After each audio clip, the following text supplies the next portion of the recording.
Welcome to everybody. We are glad to see you again. However many months this has been without really getting to see real life faces in person. We're really missing General Assembly this week, so it's really nice to see those of you who are still doing disability ministry out there virtually and maybe a little bit in person with us today. So we really appreciate you giving the time to come and think through how do we do this with our families who are impacted by disability. I want to encourage you, I'm probably going to stop at multiple points along the way and say, if you have any questions on this section, chat them. We're going to cover a lot of ground, and what my goal is to give framework, organization, maybe make a little bit of sense of the what seems like not really a path forward when you can't see too far into the future. But I know that on the other side of a big picture are lots of tangible questions. What do we do for this? How do we support this family? And that's what we're here for. So I want you to ask those specific questions. At the end, we will read whatever is chatted out. Those chats go straight to Cheryl, and we will read them aloud.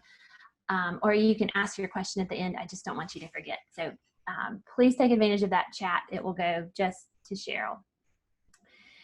Okay, so where are we going to start? The place that I felt like was most natural in starting on this topic was to think big picture about the impact of change, especially on our families. So a little bit on processing, planning, and making a way forward amidst all the new normals. I think for a while, we likely thought, how long will this last? How far will we need to go before we're back to normal? And then somewhere in the last month or two, we've realized the changes are with us, and we still can't see that far into the future to know what's going to happen in the fall, what's going to happen 2 weeks from now. So what kinds of organization can we make from the changes that have happened? The first thing I want to do is encourage you. So I've picked a picture from life a year ago when I got to visit. This was at First Pres Dothan. I visited for their missions conference, and I look at this photo of kids of all different abilities, and I just long for this again, where I can be right in the midst of everybody. But using this picture to remind us of what was, and to say our vision's still the same. We still want you to help your family members grow in Christ and enfold into the congregation. Well, what that looks like now has changed a lot. So it's not going to be necessarily this picture, but I just pray we will get back to that at some point, that we won't be stuck in this in between for years and years. So starting point is our vision is still the same. We still want your families growing in Christ. We still want them enfolded into the congregation. How do we accomplish that? Some of the rules have changed. I thought it would be helpful just to reiterate what we already know. How people work and accomplish life tasks have changed. I think just remembering that our families are still navigating things with a lot more difficulty than they were prior to the virus hitting. So even things like errands and babysitters or even seeing family members, all of that is very different support-wise than it was before. It's a lot harder to navigate. How we gather, how we give, obviously how we gather at church, how we give at church has changed drastically. And then I added number 4 to kind of fit our paradigm here, and that is how we assess whether people are growing in Christ and enfolded into the congregation has changed. We can't see them any longer. We're not seeing who's there, who's missing on a Sunday morning when they live stream. And as we bring people back, which is what we're going to talk about today, there's still that reality that we may be separated by services, or we may have families that lag behind in coming back feeling like it's the right time, or that they have skills to do that. So how do we assess these basic goals of ministry, that we want our families thriving and not just out there surviving? A lot of them and a lot of us are in the survival mode. I think that's one thing we have to name and claim, is that it has changed our ability to rock along in ministry or to rock along at church. Everything's more difficult, as I said earlier. But we still need a way that we can assess what progress we're making or what progress our families are or aren't making. So our goals haven't changed. We still want to make disciples. We still want, whether it's kids, teens, or adults with disabilities, growing in Christ. We want their families doing the same. We want them relating to others or being enfolded into the congregation. And we want them to be able to contribute meaningfully to the body of Christ. 2 months ago, a lot of this took on the conversation of what does it look like to do it virtually? And a lot of what our conversation today looks like is how do we make a hybrid model work for our families? So some of these things are going to be easier to poke and prod along and encourage folks along in than others. All of these areas, I would say, in disability ministry in general, before the virus and now certainly after the virus, you have to be creative in how you make ministry sustainable, how you keep it winsome to families who are so tired and in the trenches of caregiving, and how you encourage them to keep seeking after the Lord when they're tired and they really just want it to go back the way that it used to be. So when we're talking about this coming Sunday, most of our churches on the East Coast, South, and North are either back at church or they're starting to come back. Our West Coast friends, I'm not sure we have our West Coast friends on today, but we have a lot of them, and we know that they are very much still in the at-home phase of church worship and are trying to figure out what it looks like to re-enter at some point, maybe this summer or late. But I'm focusing more on the churches that have started or are starting or will be starting soon here to kind of give us a grid. And I think one of the things that's really helpful for my processing with each church that I talk to is to realize where churches are.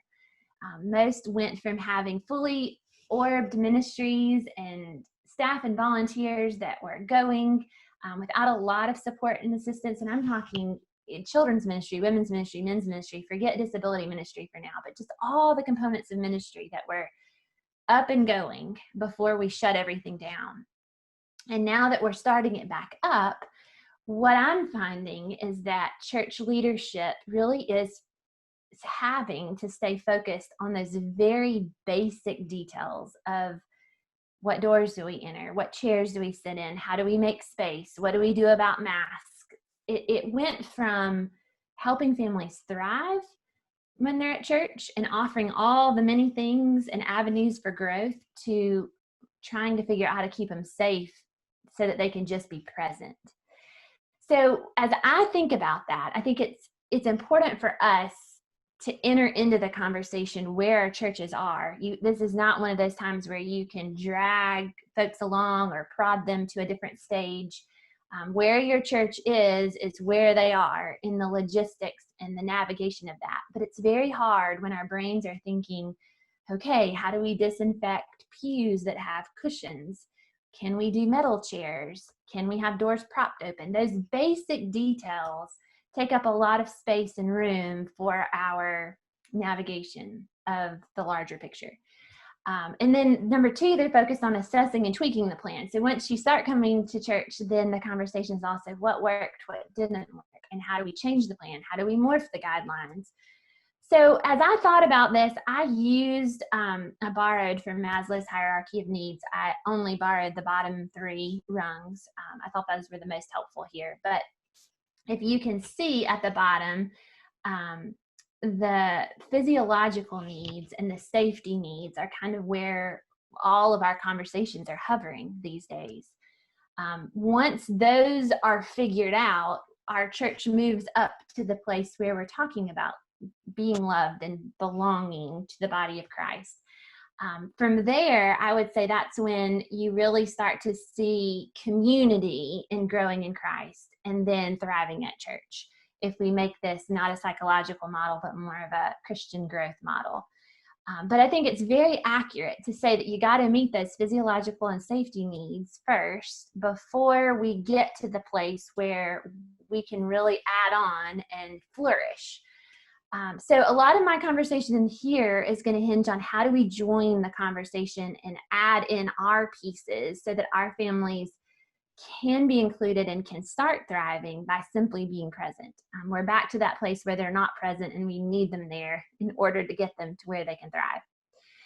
I overheard a conversation this week at the grocery store while wearing my mask, and it was two ladies who were talking about church, and one said to the other, basically, I sat there feeling silly for being the only one wearing a mask. And I mean, I listened to most of the conversation while waiting on my turn, and it did not sound like she was really the only one, but there were a number of people who were not wearing a mask.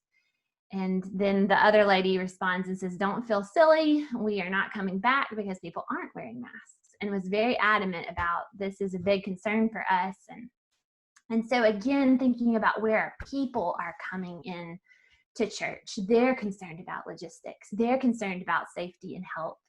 And we are navigating relationships at the point of health and psychological well-being. We're talking anxiety, we're talking fears, we're talking what is the appropriate level of risk for my family. And when I look across and see another family doing something different, is that okay? And am I okay? And am I making the right decision or the wrong decision? And that's body life right now. That's really where we are in terms of navigating that together piece, which is very awkward. When I listened to this, I thought, this is not a church conversation. This is not about how do I worship or grow. This is about, again, how do I just manage to be there and feel safe while I'm there. So I've kind of put our phases of ministry into 3 stages. The first one was a disruption to what was normal to us. We went from doing all the ministry and then everybody stayed home. And then I think the second phase is really kind of where most people are, the interruption that doesn't feel like the old, but it doesn't feel like a good new, and everybody's hoping that it won't last, that this is not our new normal, that there will be something on the other side of the interruption. So this is the phase where some begin coming back to church. We experiment with the guidelines. We figure out what works to keep everybody safe. And somewhere on the other side of that is a new normal that I still think in my heart of hearts will not return very quickly to what it once was. I think it will take a while for everything to get back going, and in that, relationships even to get back going. So that new normal, I think, is our hybrid model where some are home, some are at church, and somewhere in the future there will be a time and a place, Lord willing, where we're all back together without a fear of the virus, whatever that might look like, but distant horizon down there somewhere. So how do you plan for ministry right now? I think now we're speaking just the disability ministry piece of the pie. How do you, as a family member, join the conversation that's happening at church? Or how do you, the church leader or volunteer, join the conversation and make this work for your families? And I think step 1 is figuring out how to join the conversation where they are. I've talked to a number of churches that have been on the logistics and guidelines and surveys and gathering information. Very few of those have made a lot of effort to include families impacted by disability. Obviously, surveys go out to everyone, and when there are questions there that really resonate with families impacted by disability, that's wonderful. Some churches are making calls. But my question here in number 1 is there someone from your church who is part of the conversation with logistics and guidelines who has an ear to or a heart for or an understanding of what's needed for your families to be able to get back and be present and thrive? It doesn't mean that the disability ministry volunteer or key leader has to sit on the planning committee for the guidelines, but it does mean that there needs to be a voice somewhere saying, don't forget about the other part of our congregation who may not speak up, but may have skill deficits or needs that don't fit what we've written. I think the key here is to be present. We're back to being present, building trust, listening a lot when appropriate, saying, hey, that may or may not welcome our families back, or that may or may not restrict them from being able to access worship. That contributing honestly, maybe it's not even in person, maybe it's just a conversation that you have with someone who is in that leadership role and is developing the guidelines and is asking for feedback. But somehow we need to make sure that our families are represented in the conversation. Again, it's so easy right now to think masks and chairs and doors and bathrooms and all the logistics. It's not of any church's fault that they're not thinking about people with disabilities. There's a lot of people groups that they're probably not thinking about right now.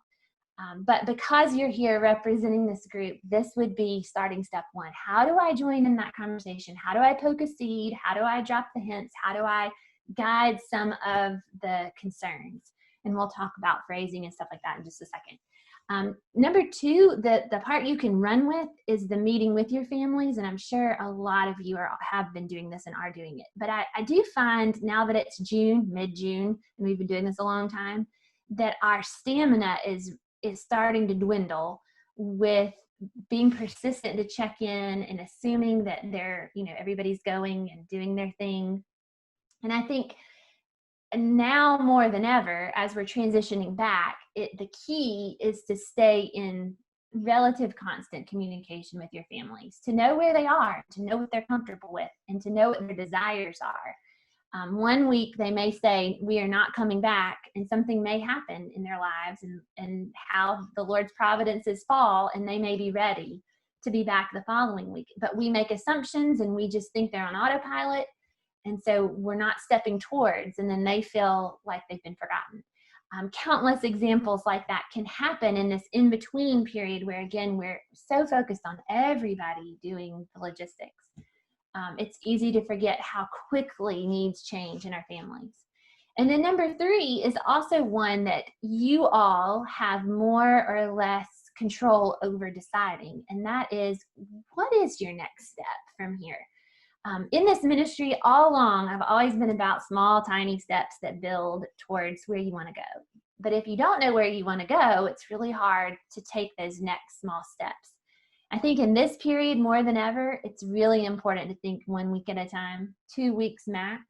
I encourage my families to think about 2-week chunks. Don't think about July. Just think about this week and next week, and let's do these weeks. Let's thrive in these weeks. Same idea for you all. How in this next week, or what in this next week would be your next step to get your families to thrive? It may be more in the virtual context, that you're still doing things for them at home to get them to thrive. It may be that your next step is a conversation with a pastor, an elder, a deacon, or someone on the guideline writing committee, or someone who's reviewing the surveys. Maybe it's, again, your next step is number 2, meeting with the families and working your way back through and kind of hearing again, where are you now that school has stopped? And how are you feeling about the fall? And what is your summer going to look like?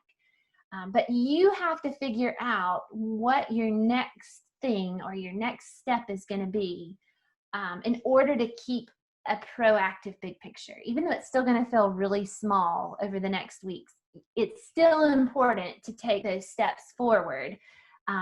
You're not just standing still. Everybody is changing and we are growing. It just feels like a snail's pace in comparison to what we were used to before. So from here, I'm going to go into the navigating the social guidelines. I think this is where most of our families feel forgotten and where most of our churches struggle to know what to do to balance the needs of the whole congregation.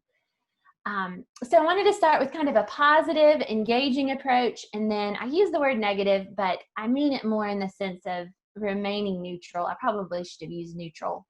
And the silent approach. So as you're adapting your re-entry guidelines, there's kind of 2 ways to go about it. Number 1 is you say, okay, we are going to intentionally put something in our guidelines that addresses our families with disabilities. It will make it so they know they are there and we are working to meet their needs. That's the engage. The silence or the neutral version would be not saying anything specific to your families in guidelines or in person or whatever kind of announcements are made. Instead, remaining more silent or neutral and allowing the policies to just flow for the whole congregation. That is not bad. Again, I don't think any church is taking this stance of I'm going to be neutral and forget about these families. It's just that we have a lot of logistics. So in this silence, though, the question would be, do your re-entry guidelines restrict access to worship based on skill abilities? And I think about, can your kids, teens, and adults wear a mask for that long? Can they follow those social distancing guidelines that you've put forth in the congregational guidelines? Can they really stay 6 feet apart, or not touch, or not do, or not go where they're not supposed to go, based on skills? Many churches have adopted the phrase that for now, if you're unable to comply with these social distancing guidelines, we request that you live stream our service for the interim until we can figure things out. A lot of our families read that and say, well, we're not 100% that our kids, teens, or adults can do what you're asking to do. So we're going to stay home. And in that, your guidelines become more restrictive probably than you mean them to be. We're trying to keep folks safe, yes, but we're also trying to remind everyone that we're welcoming people back to worship. And we don't want to lose the heart of that as a church. So what do we do?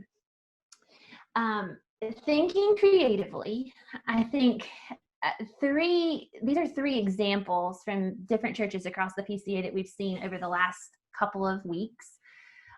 Number one, families with disabilities are given the option to wear masks and to social distance. We've seen it written into guidelines. We've helped in some places to kind of rework guidelines so that we're educating the whole congregation that there may be a small part of our congregation that can't do these things, but we still want them there. And we're going to make this work in a way that isn't scary for everybody.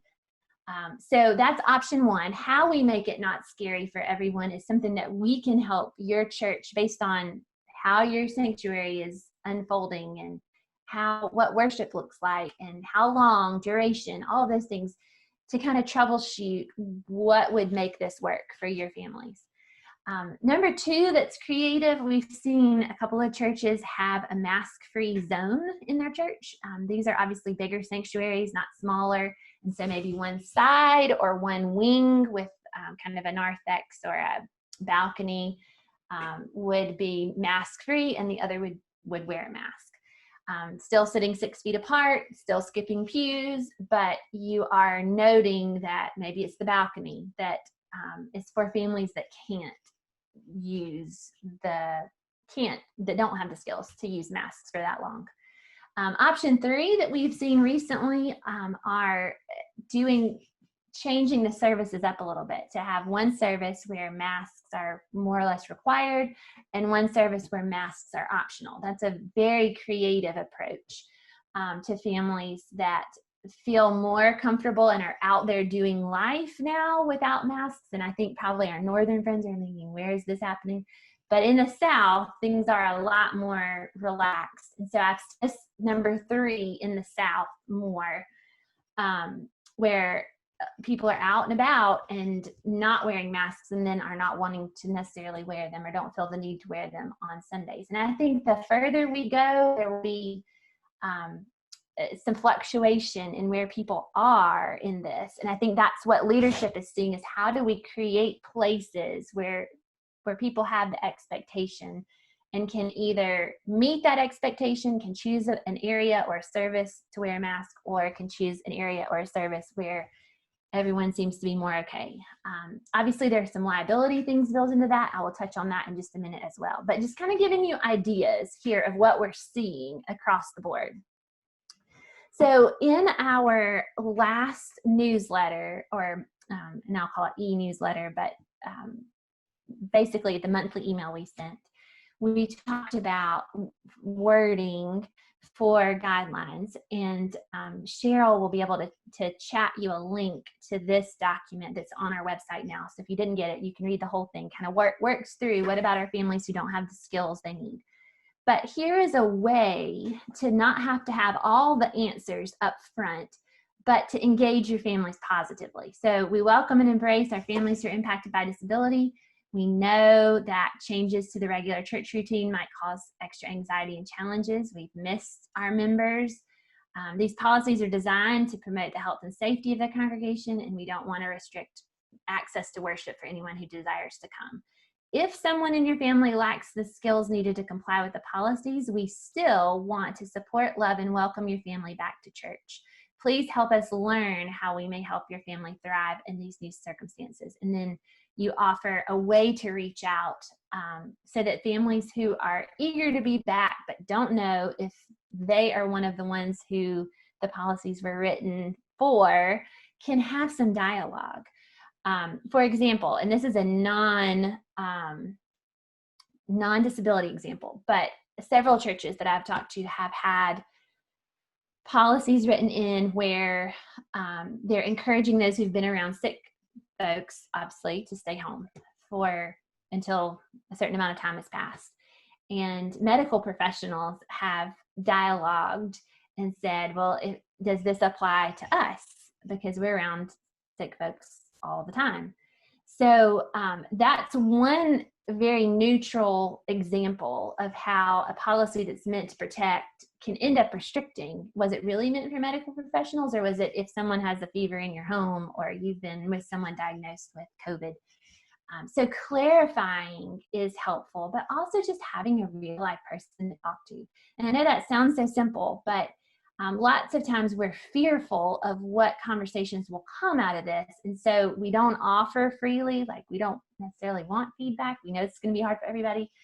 But if you will offer a way to dialogue, it will at least crack a door for your families to be able to ask questions. You may or may not know the answers.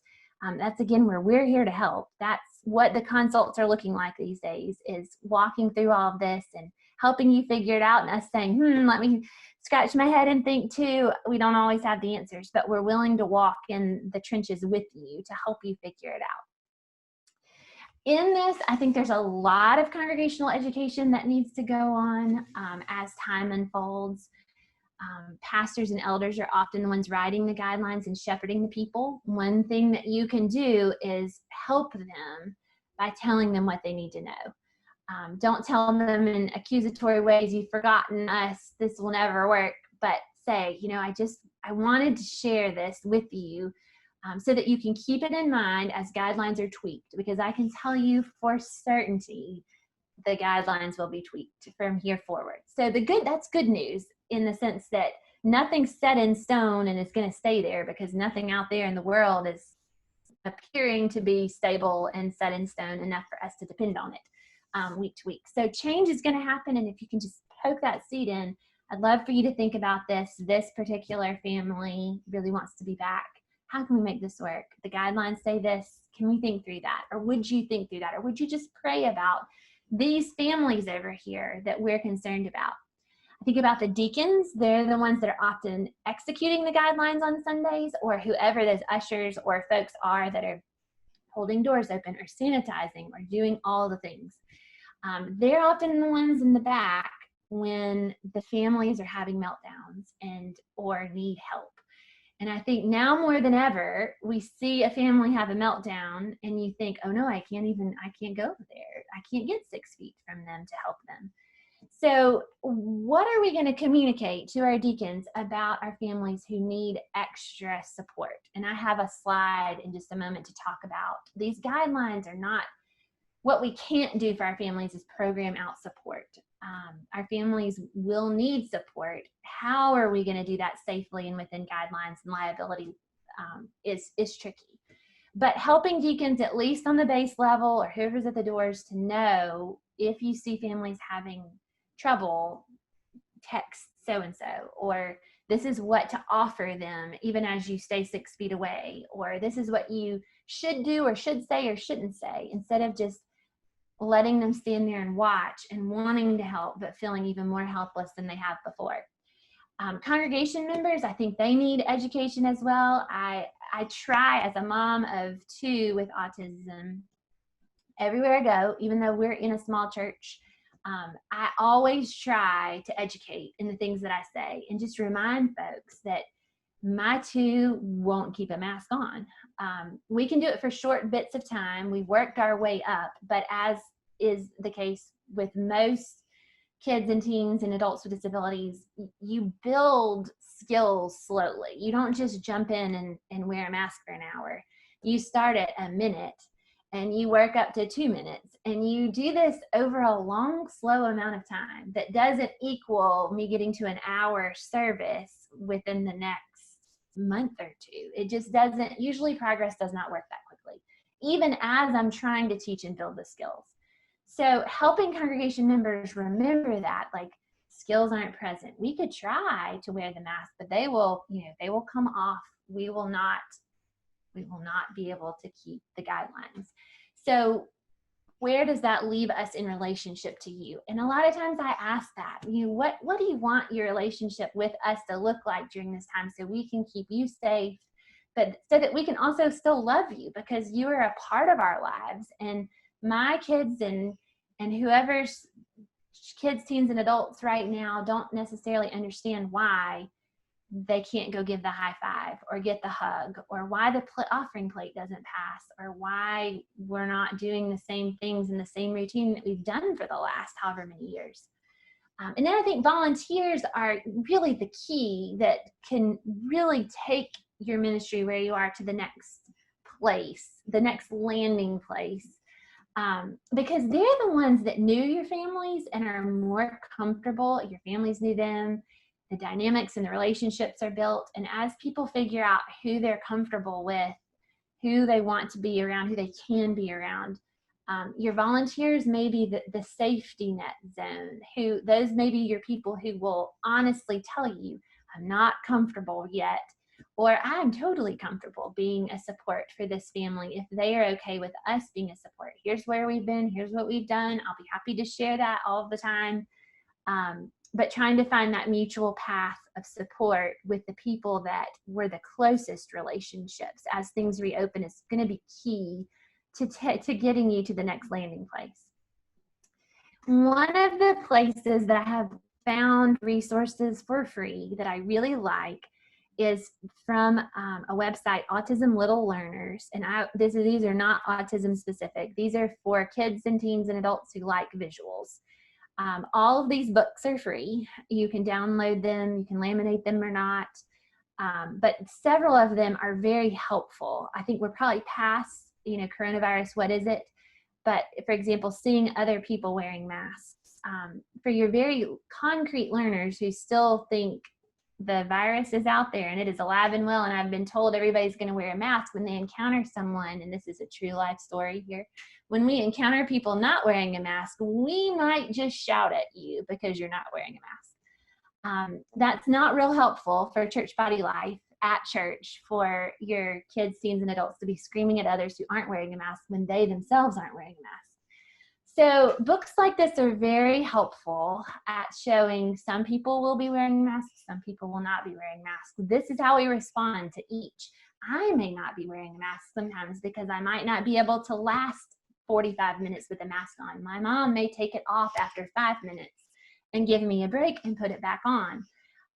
Things like that. So I think you'll really be blessed if you have kids, teens, and adults. They are more childlike illustrations, but in this instance they're free and it's already done for you, so I would go check them out. Making resources on your own to help families, just 3 nuggets here. I would encourage you to take pictures at church as your families are slow to re-enter and you go back or you test things out. Take pictures of where they park, what doors to go in, what parts of church are open, what people look like, what the pastor looks like, who's wearing a mask, who isn't. Any kind of shots that you can take without offense being had take those pictures and then take them home and put them into some sort of book form. Print them out, use a Word document, you get fancy and use an app, or just print the pictures and write one line on the back using just a printer. Those pictures can become the basis for re-entry in positive ways for our kids, teens, and adults who don't know what to expect and who don't know what you're going to ask them to do or not ask them to do. And here's the other hard part, and I'm putting on the director hat, putting on the mom hat, back and forth here, but as a parent of children with disabilities, one of the hardest parts for me at this stage is that nothing stays the same 2 weeks in a row. Think little changes don't allow me to get a rhythm with my kids to teach them what to expect. And so just keep in mind that your pictures may need to change. Your approach to preparation may need to change by the week as things unfold in some ways, because the little changes do make a difference and make it not feel smooth and easy for our kids who like predictability. And then you can also use the pictures to create a schedule. Things like I mentioned earlier and that are in the article that was chatted to you, just missing elements of worship, like if your church is not doing communion and they've been doing it every week, or not passing the offering plate, or they're taking up the offering at the end of the service. We have had, even as we've live streamed to prepare for re-entry, we've had some outbursts.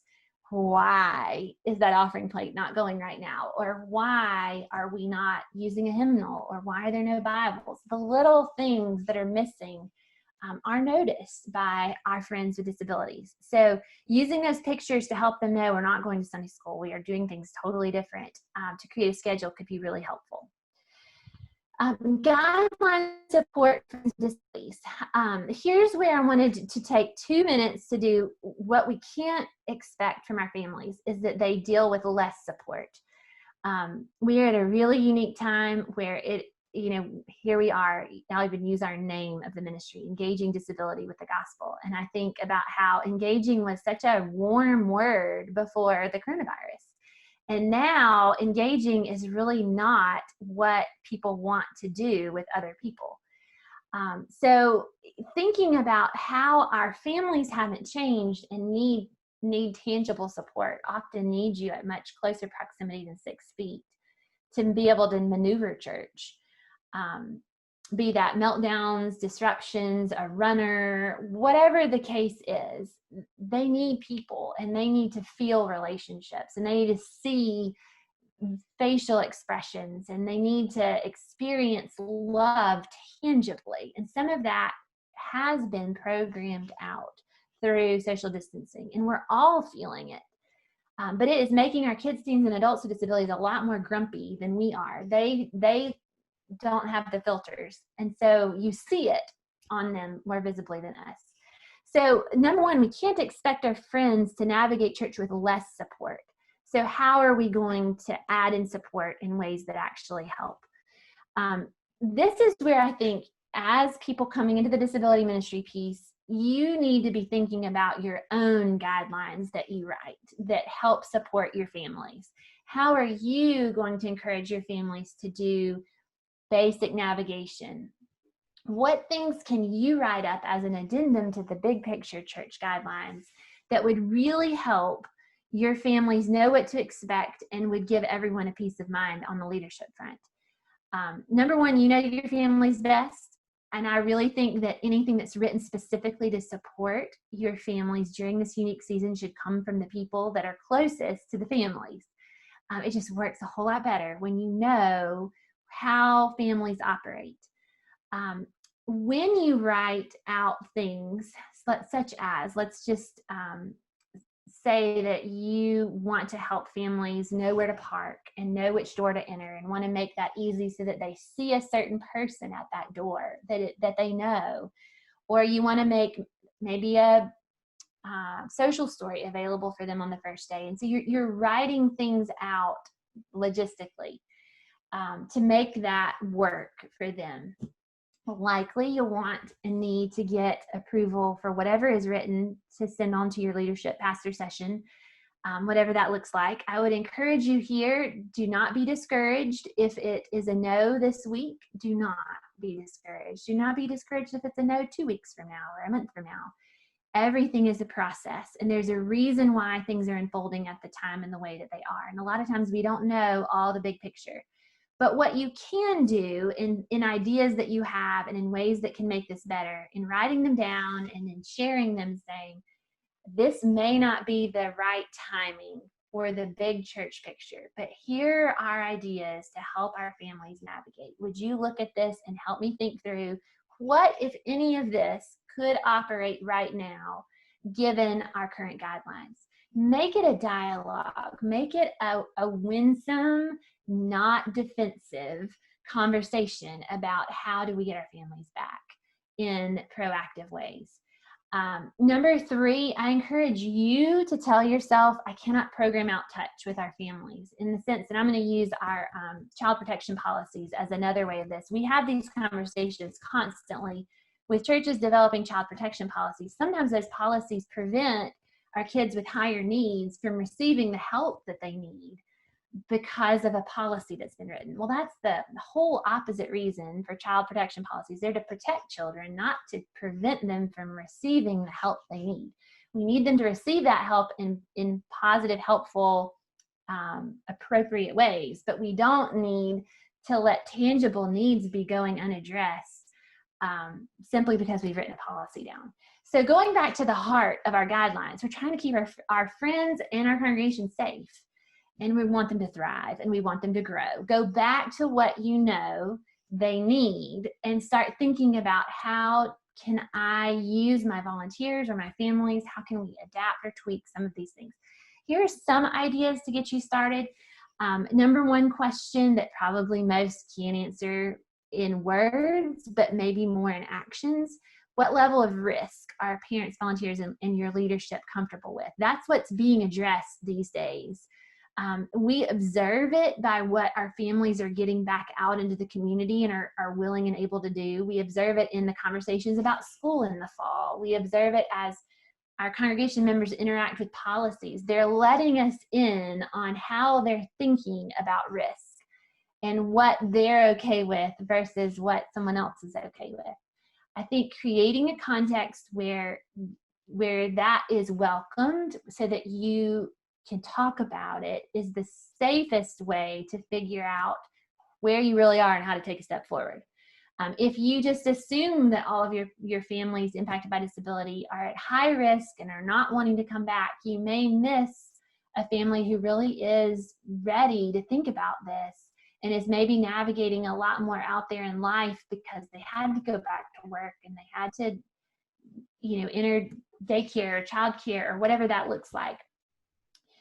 You have to go at the pace. Number 2, go at the pace of the most restrictive view. And I think this needs to be said. I usually say in family systems, you go at the pace of the weakest member. And that is not a derogatory statement. That is simply saying a lot of family dynamics are based around what the family unit can handle. And you go at a pace that your weakest member can handle. And maybe that's a baby and you're juggling naps.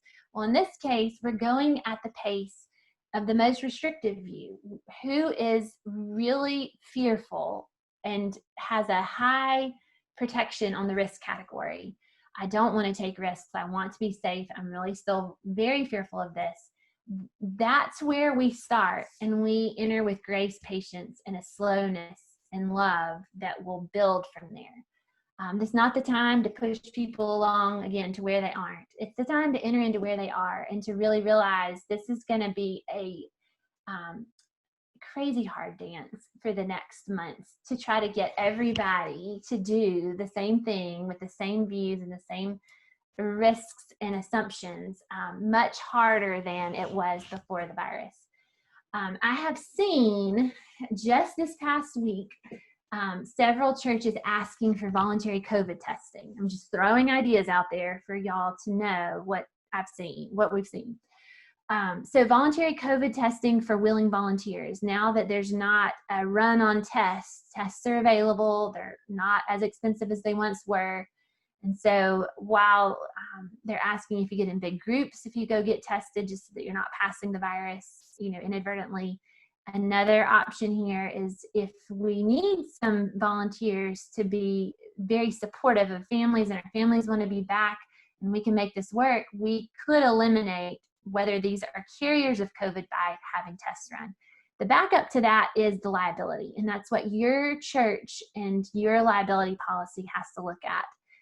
I've talked with a number of summer camps, and I've seen summer camps making so many different decisions across the boards. A lot of summer camps are not able to host overnight simply because what's written into their policies will not cover hospitalizations. And so, should one of their campers end up with the virus and end up in the hospital, they would not be able to cover that. And so, again, your liability policy is what you will need to learn and look at as you're writing guidelines, which again is often the big piece in the big picture that the congregation isn't seeing, is that those liability policies have to match what we're sending out to the congregation. But there is an option there for a liability waiver that could release church from responsibility if someone contracts the virus, if testing's been done and they both sign. More and more places that you're going are making you sign things. I did this 3 times this past weekend, just at places I visited, having to sign I was COVID-free and that I would not hold them responsible if I contracted it, which I thought this may be another new normal.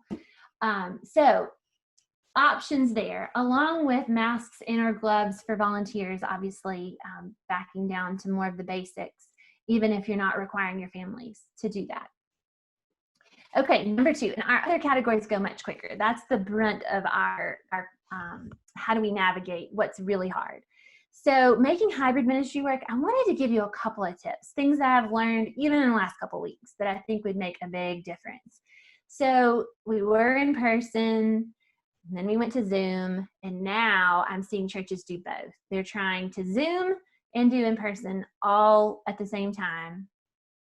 And I have been part of some of these, and it's a very unique experience. I consider myself an extrovert, a social extrovert, and I love being with people. I've been on the Zoom end when there have been people in person, and I have done the opposite, where I've been in person and people are on Zoom, and it does not feel even half as encouraging as just being on Zoom, which is discouraging in and of itself. So a couple of tips here. Number 1, keep offering the virtual, which your church likely will for the foreseeable future. But I think never has there ever been a more accessible time in church history, at least recent history, for families impacted by disability to get involved and enfolded. So keeping that open for our families is so important. Number 2, define your goals when you're doing a hybrid ministry. So if we are doing a Bible study and we want to open it up to a small group, maybe we have 10 people who can join us in person and the rest on Zoom, and we're working towards moving everybody to in person at some point. Are our goals that this Bible study or this small group or this prayer group relate to one another? Or is it primarily about the content being delivered? Content delivery can happen without it feeling incredibly awkward when you have a split group. It is very challenging to have online viewers and in-person viewers and get them to dialogue with one another. So if your goal is to get your people connected to one another, you might want to think through staying in the virtual platform and offering a separate in-person one at a smaller group or whatever that looks like, instead of trying to combine the two. But know what your goals are. And then number 3, if you choose to have them in both places, things that I've learned that help a lot. Put a camera on the people in the room so that they're zoomed in for the folks on Zoom. That helps tremendously to not think, well, there's 100 people behind the camera that I can't even see. You can't hear them easily. So who is it back there? It's so nice to be able to see faces. A simple laptop at the front of the room pointed back towards the group who are spaced out 6 feet apart makes you realize it's hard for them too. And they're, it's not like they're just all sitting beside each other loving time together. They're all still spaced apart, and there's only this many of them that are there. Find a way to mic the participants in the room, whether that's one mic where if you're going to talk or read or share or pray, they go to that computer or that microphone, or the microphone is passed around. It's very challenging to hear people 6 feet apart in a room with one computer Zoom mic.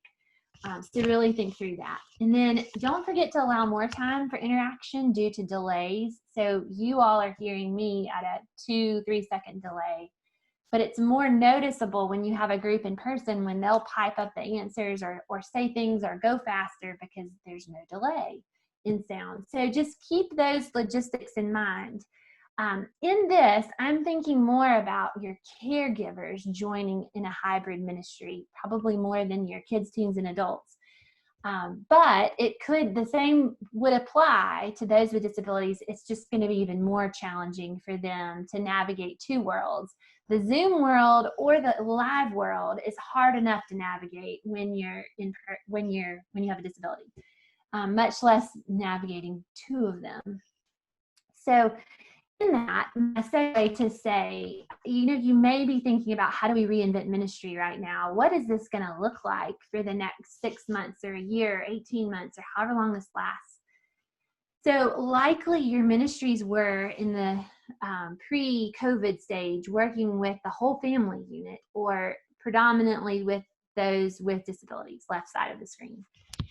And I want to at least encourage you to think about what unique opportunities do you have right now to encourage or minister to the caregivers in ways that you didn't have time to do before, because you were working on adapting lessons and meeting buddy needs in person. And so, yes, we were loving the parents or the caregivers as we served their loved one, but maybe now we realize we have more access to the caregivers, more time to learn, more time to help them grow, more time just to be a friend, more time to develop the relationship or just be present in their life. So that is one place that I think as we go, especially into the fall and schools don't look the same and families are just really tired, the caregivers could use a lot of encouragement. And so what does that look like in your ministry, even if it means reinventing a little bit? Creative ideas for respite. So moving into, well, what does that look like? Meaningful help when you really want to do more. So obviously we're limited in what we can do, but here are some creative ways to get your wheels spinning, things we've seen, and then I'll have a couple of resources for you on following slides. So defining respite, I looked Webster Dictionary definition, a short period of rest from something difficult or unpleasant. So initially, we use the word respite to talk about a break from the ongoing relentlessness of disability.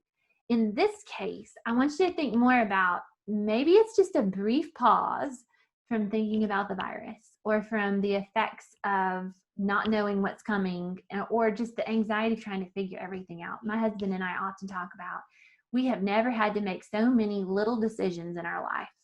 Do we go to this? Can we do this? How are we going to do this? Every single day. And it wears you out.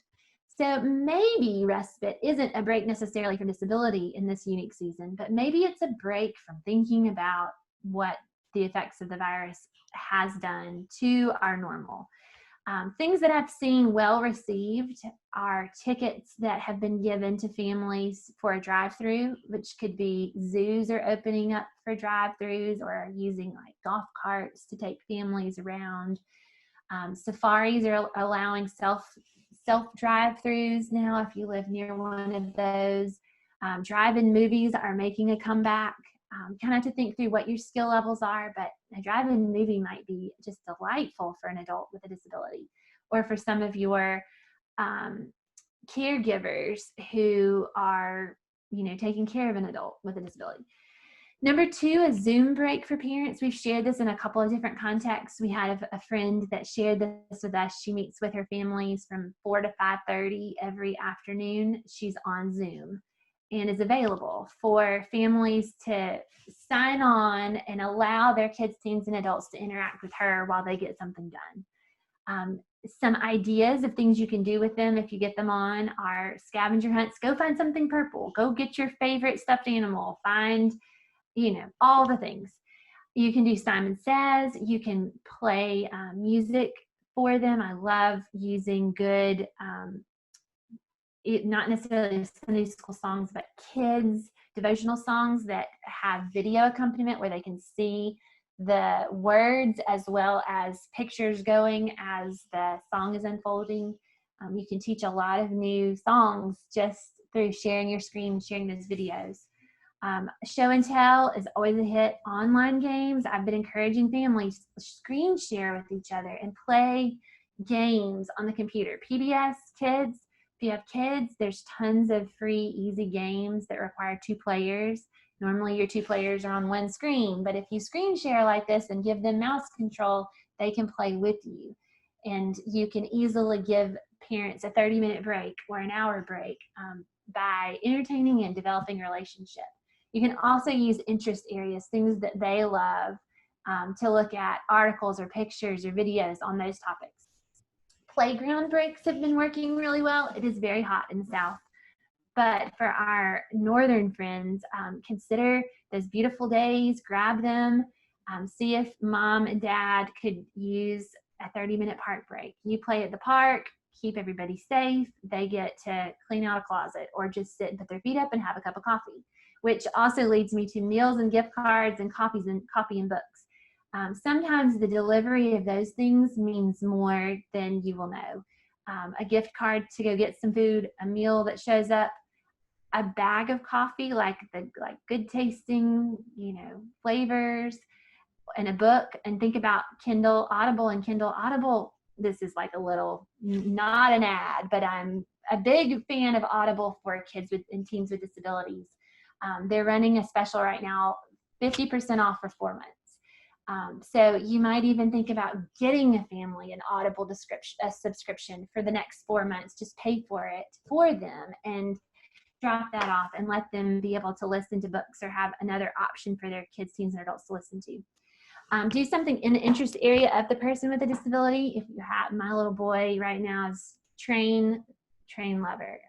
Some folks in our church have sent us mail of taking pictures of trains that go by their house or trains that they have in their house or at their office and write descriptions on the back of what engine numbers they are. Put them in the mail, and it's like the best prize has shown up to us when that is opened. So get creative about the interest areas and use those as ways to encourage. And then finally, I love the ice cream truck idea where the church, quote unquote, rents or asks an ice cream truck to come for an hour. You make that hour available to your families. They drive up, they get to pick their ice cream, they get to eat in the car. You visit with them. I love that idea. You could think about any kind of food truck that might be willing to do that at this stage of quarantine. Here is a virtual camp for kids with disabilities, Christian VBS, that I can support 100%. I have watched some of these. I really like what they're doing. This is from soarspecialneeds.org. July 20th to 24th.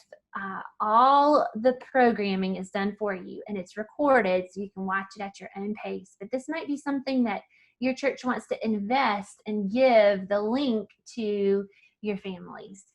By the end of July, every family is going to need a little pick-me-up. This is done for you, all on the computer, but lots of good stuff. And it also comes with, they ship out the craft supplies, they ship out the t-shirt, all those things. So check that out. The other one is the virtual buddy breaks that Nathaniel's Hope is doing. They have released 3 episodes on their website. They're just short videos that are designed for kids with disabilities to give parents a break, something to watch, to learn about the Lord. Really good, really clever and winsome. So check those out. 3 are available and they're releasing them periodically.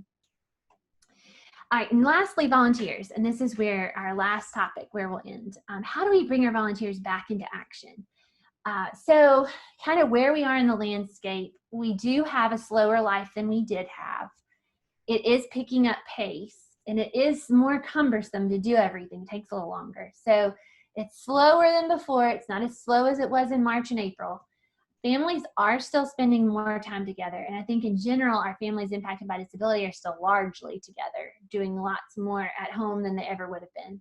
So where does the creativity come in? How can we get our volunteers to overlap life during this period to maybe establish new habits? That's, I think, the win in this. If you can take families who are slowed down, your volunteer families who are slowed down, and give them meaningful ways this summer to participate and overlap life with your families impacted by disability. They gain new relationships, they build skills, and you're keeping them doing things in the area that they already wanted to serve in, disability ministry. And they're serving others and not just thinking about our needs and how life has changed, which is so easy to do these days. So some options, what are some sustainable and even more programmatic ways that you can plan Zoom to connect your families, your volunteer families to your families with disabilities? Maybe it's the buddy they were paired with, maybe it's other families, but think about what works in your context so that it's not just you sustaining all the Zooms or all the check-ins, but maybe you can plan a 10-minute once a week standing Zoom call, and you can plant the idea with your volunteers during this 10-minute time. I want you to share this video that's in an interest area that they love, and then try to talk about it a little bit, and have this show and tell that you can show them. Give them just a few things and let the relationship have room to grow. But set the expectations of 10 minutes. I'll at least see someone from church for 10 minutes, and it's not you, the leader. Think about how you can use them for deliveries and drive-bys. So many churches are delivering Sunday school in a box, in a bucket, or doing things. Use your volunteers so that they can see where your families live, see them from the porch, whatever you can do to get them face-to-face. It builds that continuing ed piece for them. Sharing talents, I would encourage you to think about, do your volunteers have any skills or interests or abilities that would be so fun to share on Zoom, or record them doing it and share the video out, or have something live where they can sing or play or juggle. Or I know recently a family was really good at balloon making, and so they did balloon animals for us on Zoom, and it was really fun to watch, and it meant a lot to us, and it was very entertaining for the kids. But I think what it did for my heart was connect me to those adults that cared enough to take 10 minutes to share their talent with us, even though it wasn't in an ideal way. And then materials. Are there things you could be doing with your volunteers right now to prepare for when you do have people back? Now is your time. Visual schedules, adapted books, laminating, Velcroing. While everybody's slowed down this summer, what can you do to keep your volunteers still active and engaged in ministry from home? Here is a very helpful reminder list from our friend Steph, who will be doing a part 2. This came from her part 1, second win for the second half, encouraging adults with intellectual disabilities and their caregivers how to flourish during this time. And so as we're thinking about our friends with disabilities, whose company would they enjoy? Who would they like to learn from? Who can help them grow in their faith? And who would they like to help and serve? One thing that we do in our house each day, we have a big poster with all the possible activities and things that we could do. And we use a dry erase marker, and we mark 5 of them each day that we try to do. But the one that always gets marked, and it can be put in any order, is that we do something for someone else. And so teaching my kids to be creative about how they can serve others. So sometimes we might bake cookies and go drop it in the mailbox on the walk. Or maybe it's they color or do their version of drawing and it goes in the mail. Maybe it's a phone call to somebody and we're going to talk about something that they want to talk about. Or maybe it is sharing something that they're interested in. But trying to help open the world that we can serve other people. It's not just that they need to be serving us during this time. And then considerations for contribution. So here, what strengths and interests could be used in your families to encourage the body of Christ? And who, I guess I should say, who can you call on that's not the core group? Think about people outside the box right now. A lot of folks are not contributing and serving because we're all just doing logistics. So who could you call on that might have a unique gift that otherwise would have been so busy, but now might welcome the opportunity to serve in this ministry? Being creative in giving specific ways that all of your families can serve. So if you're trying to motivate your families with options and ways that they can make a difference in the lives of others, maybe consider making it a sheet of all the different things they can do from home to impact the lives of others, and offer that at the appropriate time. Remember that contribution helps build community and connection, and that really is what we're after, as well as teaching our volunteers along the way what life is like when impacted by disability.